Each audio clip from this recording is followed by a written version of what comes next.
and that is, whose side are you on? Your side. All right.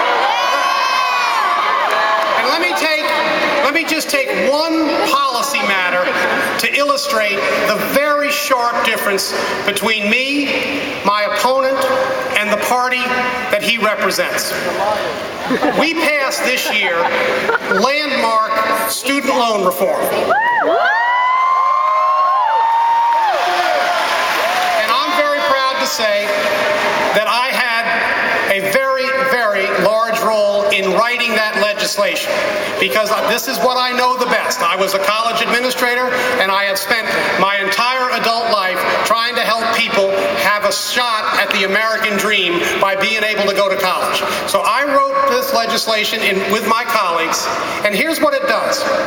It takes $60 billion of federal subsidies, taxpayer subsidies, from the lenders, the banks and the other student lenders, and it takes $40 billion of that $60 billion and turns it into need-based student financial aid, so that students who have a need to get financial aid,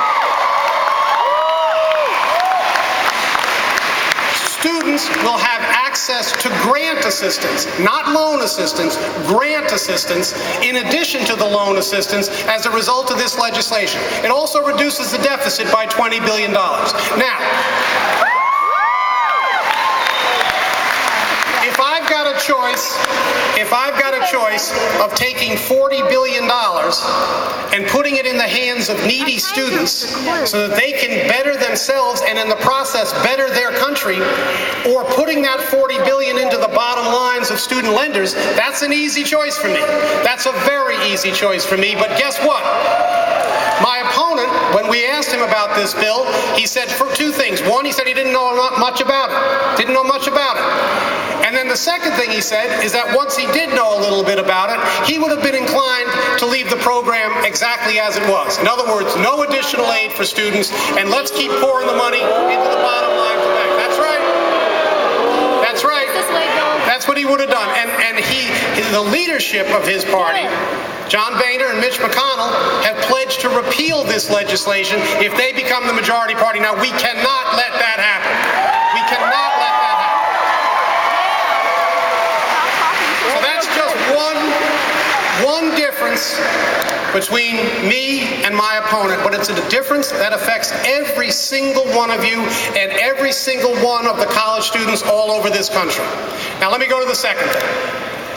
There are about 5,000 registered voters here on the Stony Brook campus, about 5,000 registered voters. In my very first race in 2002, when I unseated a Republican incumbent, I won by 2,200 votes, okay? Now, an awful lot of those 2,200 votes were right here.